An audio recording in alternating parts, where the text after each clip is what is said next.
नमस्कार दोस्तों, मैं विकास त्रिवेदी आपके अपने यूट्यूब चैनल विकास स्टडी सर्कल पर आप सभी का स्वागत करता हूं। दोस्तों, ग्रुप डी एग्ज़ाम परीक्षा जो 17 अगस्त को शुरू होने वाली है, उसके एग्ज़ाम सिटी और एग्ज़ाम डेट आ गई है, आपने देखे होंगे।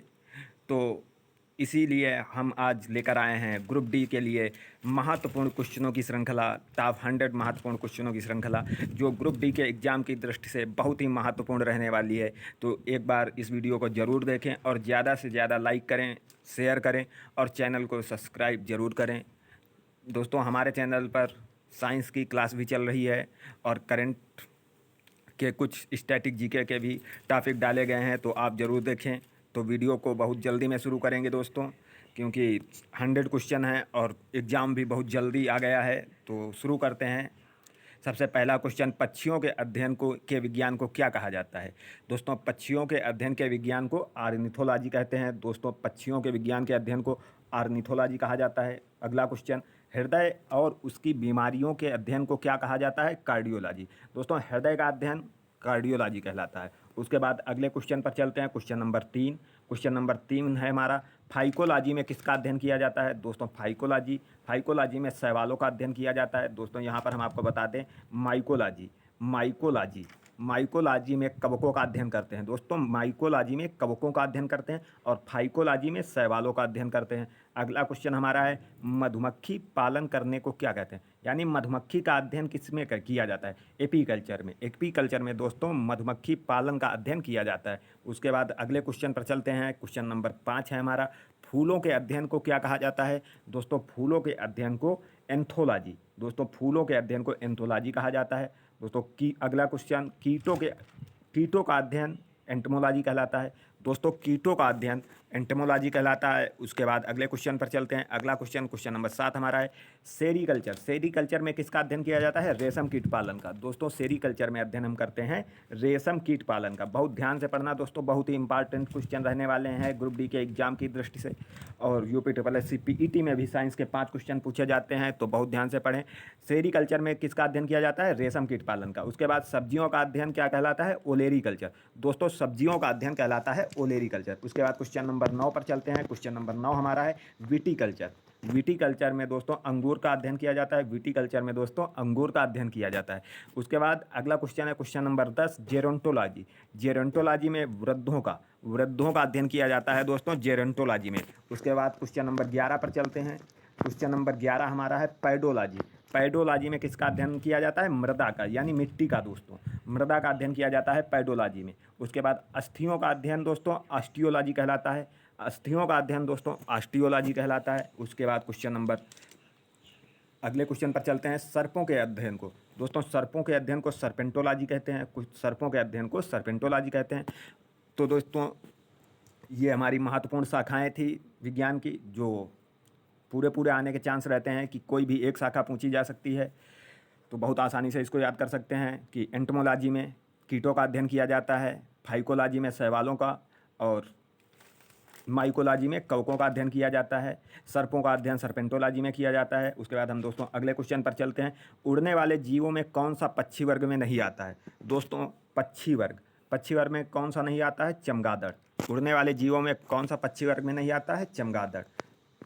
तो दोस्तों अगले क्वेश्चन पर चलते हैं। दोस्तों, ये क्वेश्चन गलत है, तो क्वेश्चन नंबर 16 पे हम चलते हैं। क्वेश्चन नंबर 16 है हमारा, मकड़ी में कितनी टांगें पाई जाती हैं? दोस्तों, मकड़ी में 8 टांगें पाई जाती हैं। उसके बाद अगले क्वेश्चन पर चलते हैं।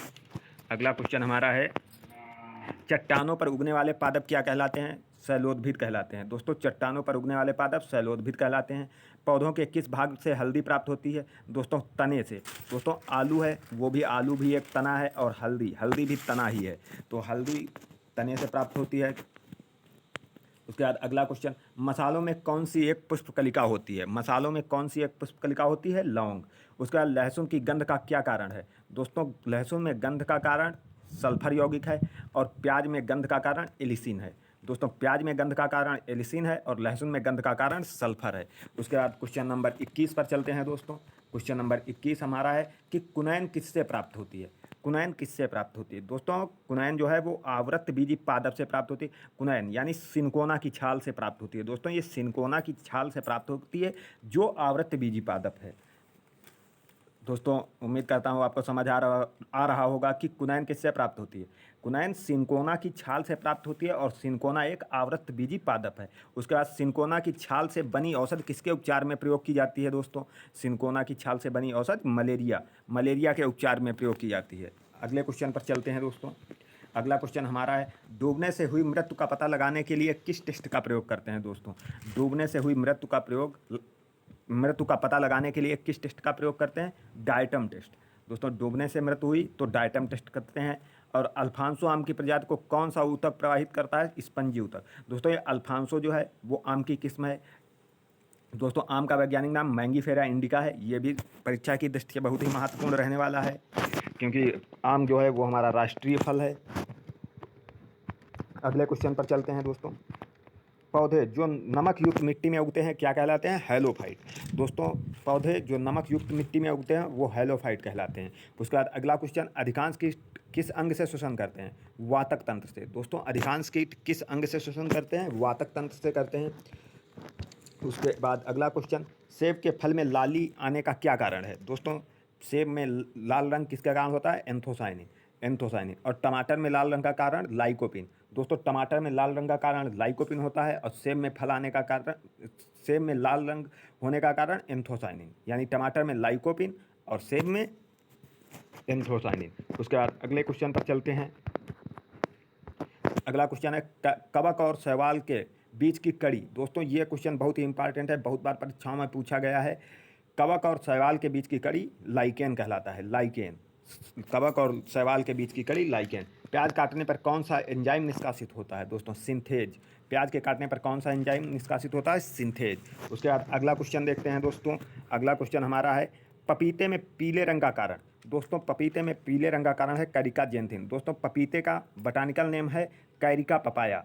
कैरिका पपाया बॉटैनिकल नेम है पपीते का। पपीते का बॉटैनिकल नेम कैरिका पपाया और पपीते में पीले रंग का कारण कैरिका जेंथिन। सलजम, गाजर और शकरकंद किसका रूप है? दोस्तों सलजम, गाजर और शकरकंद ये रूपांतरित जड़ का उदाहरण है। और दोस्तों गाजर पिछली क्लास में हमने आपको बताया था कि गाजर का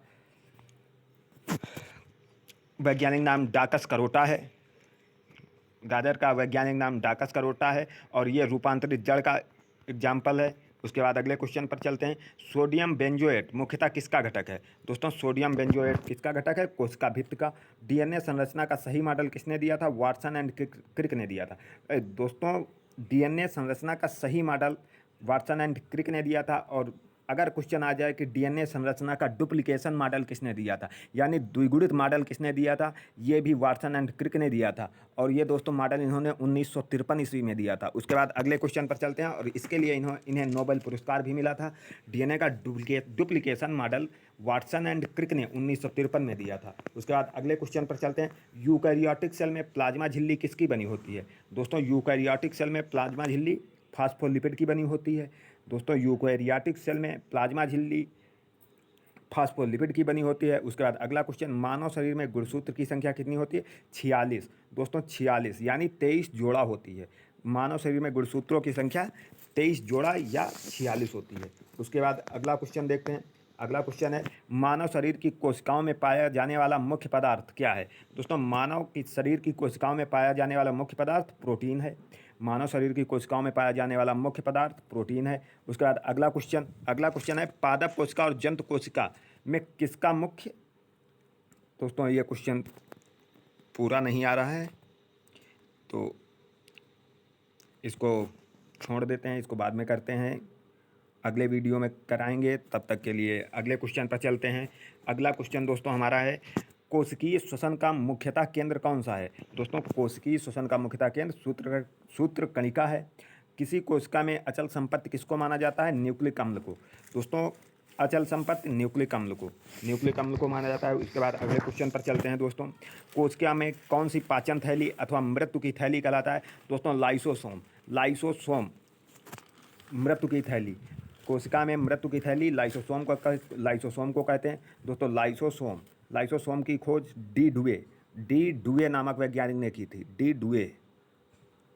डी डुए नामक वैज्ञानिक ने लाइसोसोम की खोज की थी और ये मृत्यु की थैली कहलाता है। लाइसोसोम को मृत्यु की थैली कहते हैं। एचआईवी में कौन सा न्यूक्लिक अम्ल पाया जाता है? दोस्तों एचआईवी में कौन सा न्यूक्लिक अम्ल पाया जाता है? 2 DNA। एचआईवी में एचआईवी में 2 DNA नामक न्यूक्लिक अम्ल पाया जाता है। उसके बाद अगले क्वेश्चन पर चलते हैं। अगला क्वेश्चन है, किन मूल इकाइयों से मानव शरीर के अतिरिक्त अंग तैयार होते हैं? स्टेम कोशिकाओं से। दोस्तों स्टेम कोशिकाओं से मानव शरीर के अतिरिक्त अंग तैयार होते हैं। उसके बाद अगला क्वेश्चन है, मानव शरीर की सबसे लंबी कोशिका कौन सी है? तंत्रिका तंत्र। दोस्तों सबसे लंबी तंत्रिका तंत्र। और आंतरिक की अगर बात की जाए, अगर आंतरिक ग्रंथ की बात की जाए तो यकृत होगा इसका आंसर, और यहाँ पर सबसे लंबी कोशिका तंत्रिका तंत्र है। तो बहुत ही इंपॉर्टेंट क्वेश्चन है ये दोस्तों, तंत्रिका तंत्र। अगला क्वेश्चन, पशुओं के हीमोग्लोबिन की तरह पौधों में क्या पाया जाता है? दोस्तों पशुओं में हीमोग्लोबिन का जो कार्य होता है वही क्लोरोफिल, यानी पशुओं में हीमोग्लोबिन की तरह पौधों में क्या पाया जाता है? क्लोरोफिल। उसके बाद अगले क्वेश्चन, डीएनए में थायमिडाइन द्विभाजी संरचना किसके कारण है? यूवी किरणों के कारण। डीएनए में थायमिडाइन द्विभाजी संरचना किसके कारण होती है? यूवी किरणों के कारण होती है। अगला क्वेश्चन दोस्तों देखते हैं, नाभिक के अलावा कोशिका के किस कोशिकांग में डीएनए होता है? माइटोकॉन्ड्रिया में दोस्तों, माइटोकॉन्ड्रिया में डीएनए होता है। उसके बाद प्लाज्मा झिल्ली किसकी बनी होती? प्रोटीन और लिपिड की बनी होती है। दोस्तों प्लाज्मा झिल्ली प्रोटीन और लिपिड की बनी होती है। प्लाज्मा झिल्ली किसकी बनी होती है? प्रोटीन और लिपिड की। उसके बाद अगला क्वेश्चन है, मानव शरीर के किस अंग में लसिका कोशिकाएं बनती हैं? तिल्ली में। मानव शरीर के किस अंग में लसिका कोशिकाएं बनती हैं? तिल्ली। हमारे तंत्र में एटीपी अणुओं को उत्पन्न करने वाला, हमारे शरीर में एटीपी अणुओं को उत्पन्न करने वाला क्या होता है? क्रेब्स चक्र होता है। उसके बाद अगला क्वेश्चन हमारा है 51 नंबर, आनुवांशिक यूनिट अर्थात जीन किसमें होते हैं? गुणसूत्र में। दोस्तों गुणसूत्रों में जीन पाए जाते हैं। उसके बाद अगला क्वेश्चन, जानवर एक दूसरे को आकर्षित करने के लिए कौन सा रस छोड़ते हैं? फेरोमोन। दोस्तों जानवर एक दूसरे को आकर्षित करने के लिए कौन सा रस छोड़ते हैं? फेरोमोन। उसके बाद अगला क्वेश्चन देखते हैं। अगला क्वेश्चन हमारा है दोस्तों, जीन शब्द का सबसे पहले प्रयोग किसने किया था? जोहानसन ने। दोस्तों जीन शब्द का सबसे पहले प्रयोग जोहानसन ने किया था। उसके बाद अगला क्वेश्चन है, चींटी में कौन सा अम्ल पाया जाता है? दोस्तों चींटी में फार्मिक अम्ल पाया जाता है। चींटी में फार्मिक अम्ल पाया जाता है। उसके बाद अगला क्वेश्चन देखते हैं दोस्तों, आनुवंशिकता के नियम किसने प्रतिपादित किए थे? मेंडल ने। आनुवंशिकता के नियम मेंडल ने प्रतिपादित किए थे। और आनुवंशिकता के नियमों की संख्या कितनी है? 3। दोस्तों आनुवंशिकता के नियम 3 हैं। जन्म से पहले शिशु का लिंग किससे निर्धारित होता है? पिता के शुक्राणु से। दोस्तों जन्म से पहले शिशु का लिंग पिता के शुक्राणु से निर्धारित होता है। उसके बाद अगले क्वेश्चन पर चलते हैं। अगला क्वेश्चन दोस्तों हमारा है, भ्रूण के पोषण में कौन सी संरचना सहायक होती है? प्लेसेंटा। भ्रूण के पोषण में कौन सी संरचना सहायक होती है? प्लेसेंटा। उसके बाद अगला क्वेश्चन है, पुष्प का कौन सा भाग परागण पैदा करता है? दोस्तों परागकोश। पुष्प का कौन सा भाग परागण पैदा करता है? परागकोश। उसके बाद अगला क्वेश्चन हमारा है, परागण के दौरान परागकणों को ग्रहण करने वाला पुष्प भाग क्या कहलाता है? हक बिंदु। हक बिंदु कहलाता है दोस्तों। परागण के दौरान परागकणों को ग्रहण करने वाला पुष्प का भाग क्या कहलाता है? हक बिंदु। दोस्तों उसके बाद अगला क्वेश्चन, वर्तमान में आनुवंशिक विज्ञान के जनक कौन है? ग्रेगर जॉन मेंडल हैं। दोस्तों ग्रेगर जॉन मेंडल। उसके बाद अगला क्वेश्चन, हमारे शरीर में आनुवंशिकता की इकाई है क्या? आनुवंशिकता की इकाई जीन है दोस्तों। और यहाँ वृक्क की इकाई नेफ्रॉन होती है। दोस्तों आनुवंशिकता की इकाई जीन और वृक्क की इकाई नेफ्रॉन होती है। जंपिंग जीन के सिद्धांत का प्रतिपादन किसने किया? बारबरा मैक्लिंटॉक ने। दोस्तों जंपिंग जीन के सिद्धांत का प्रतिपादन बारबरा मैक्लिंटॉक ने किया। जंपिंग जीन के सिद्धांत का प्रतिपादन। उसके बाद अगले क्वेश्चन पर चलते हैं दोस्तों। अगला क्वेश्चन है, डीएनए में उपलब्ध कौन सा यौगिक अमीनो अम्ल नहीं बनाता है? टायरोसिन। दोस्तों डीएनए में उपलब्ध कौन सा यौगिक अमीनो अम्ल नहीं बनाता है? टायरोसिन। उसके बाद अगले क्वेश्चन पर चलते हैं, मेढक में गुणसूत्रों की संख्या। दोस्तों मेढक में गुणसूत्रों की संख्या 26। उसके बाद अगला क्वेश्चन दोस्तों देखते हैं, बिना बीज के फलों को विकसित करने की विधि को क्या कहा जाता है? Tissue culture. बिना बीज के फलों को विकसित करने की विधि को टिश्यू कल्चर कहते हैं। जीन विकास को सर्वप्रथम किसने समझाया था? दोस्तों जीन विकास को सर्वप्रथम लैमार्क ने समझाया था। उसके बाद अगले क्वेश्चन पर चलते हैं दोस्तों। अगला क्वेश्चन है, विकास के उत्परिवर्तन का सिद्धांत किसने दिया था? ह्यूगो ड्यूब्रीज ने दिया था। दोस्तों विकास का उत्परिवर्तन सिद्धांत ह्यूगो ड्यूब्रीज ने दिया था। लिटमस किससे प्राप्त होता? लाइकेन से प्राप्त होता। और लाइकेन कवक और शैवाल के बीच की कड़ी है दोस्तों, लाइकेन, और लाइकेन से लिटमस प्राप्त होता है। उसके बाद अगले क्वेश्चन पर चलते हैं। अगला क्वेश्चन है, बैक्टीरिया की खोज किसने की थी? एंटोनी वान ल्यूवेनहॉक ने। दोस्तों बैक्टीरिया की खोज एंटोनी वान लीeuwenhoek ने की थी और विषाणु की खोज इवानोव्स्की ने की थी। दोस्तों विषाणु की खोज इवानोव्स्की ने की थी और बैक्टीरिया की खोज एंटोनी वान लीeuwenhoek ने की थी। और विषाणु में क्या पाया जाता है? न्यूक्लिक अम्ल और प्रोटीन पाए जाते हैं। दोस्तों विषाणु में न्यूक्लिक अम्ल और प्रोटीन पाए जाते हैं। उसके बाद अगले क्वेश्चन पर चलते हैं। प्रतिजैविक पेनिसिलिन किससे प्राप्त होता है? कवक से प्राप्त होता है। प्रतिजैविक पेनिसिलिन कवक से प्राप्त होता है। सर्वप्रथम ऑक्सीजन का निष्कासन किस जीव ने किया था? साइनोबैक्टीरिया। दोस्तों सर्वप्रथम ऑक्सीजन का निष्कासन किसने किया था? साइनोबैक्टीरिया ने किया था। उसके बाद अगले क्वेश्चन पर चलते हैं दोस्तों। जीवाणु को नष्ट करने के लिए किस गैस का प्रयोग किया जाता है? क्लोरीन का। दोस्तों जीवाणु को नष्ट करने के लिए किसका प्रयोग किया जाता है? क्लोरीन को। आधुनिक मनुष्य के पूर्वज कौन थे? दोस्तों क्रोमैग्नान मानुस। दोस्तों आधुनिक मनुष्य के पूर्वज कौन थे? क्रोमैग्नान मानुस। उसके बाद अगला क्वेश्चन देखते हैं दोस्तों, जो क्वेश्चन नंबर 75 होने वाला है हमारा 75। राइजोबिया सूक्ष्म जीव किसका यौगीकरण करते हैं? राइजोबिया नाइट्रोजन का। दोस्तों यह राइजोबियम जो जीवाणु होता है वो नाइट्रोजन स्थिरीकरण करने वाला जीवाणु होता है। बहुत ही क्वेश्चन पूछा जाता है परीक्षाओं में कि नाइट्रोजन स्थिरीकरण कौन सा जीवाणु करता है? राइजोबियम। सबसे तेजी से बढ़ने वाला पौधा कौन सा है? यूकेलिप्टस। सबसे तेज, ये पर्यावरण का आतंकवादी वृक्ष के नाम से भी इसे जाना जाता है। यूकेलिप्टस को सबसे तेजी से बढ़ने वाला पौधा कहते हैं और ये पर्यावरण का आतंकवादी वृक्ष भी कहलाता है। उसके बाद अगले क्वेश्चन पर चलते हैं दोस्तों। वह पौधा कौन सा है जो अपने भोजन के लिए कीटों को पकड़ता है? यूट्रिकुलेरिया। दोस्तों वह पौधा कौन सा है जो अपने भोजन के लिए कीटों को पकड़ता है? यूट्रिकुलेरिया। उसके बाद अगला क्वेश्चन। चाय पर लाल कीट किसके कारण लगता है? कवक के कारण। चाय के पौधों पर लाल कीट किसके कारण लगता है? कवक के कारण। उसके बाद अगला क्वेश्चन दोस्तों। टीनिया सोलियम परजीवी किसमें पाया जाता है? मनुष्य की आंत में। दोस्तों टीनिया सोलियम परजीवी किस में पाया जाता है? मनुष्य की आंत में। आलू की आंखें किस लिए उपयोगी हैं? कायिक प्रवर्धन के लिए। दोस्तों आलू की आंखें किस लिए उपयोगी हैं? कायिक प्रवर्धन के लिए। अगले क्वेश्चन पर दोस्तों चलते हैं, बहुत इंपॉर्टेंट क्वेश्चन है। कौन सा पौधा फल नहीं देता परंतु बीज पैदा करता है? साइकस। दोस्तों कौन सा पौधा फल नहीं देता लेकिन बीज पैदा करता है? साइकस। इसका आंसर होगा साइकस। उसके बाद अगले क्वेश्चन पर करते हैं। सबसे न्यूनतम ज्वलनशील फाइबर कौन सा है? कपास। सबसे न्यूनतम ज्वलनशील फाइबर कपास होता है दोस्तों। उसके बाद अगला क्वेश्चन। प्याज में किस भाग में खाद्य जमा होता है? सल्क पत्र में। प्याज में किस भाग में खाद्य जमा होता है? सल्क पत्र में। पुष्प। अगला क्वेश्चन। पुष्प की किस भाग द्वारा प्रकाश संश्लेषण किया जाता है? बाह्य दलपुंज द्वारा। बाह्य दलपुंज द्वारा पुष्प में प्रकाश संश्लेषण किया जाता है। उसके बाद अगला क्वेश्चन देखते हैं। संसार में सबसे बड़ा वृक्ष क्या है?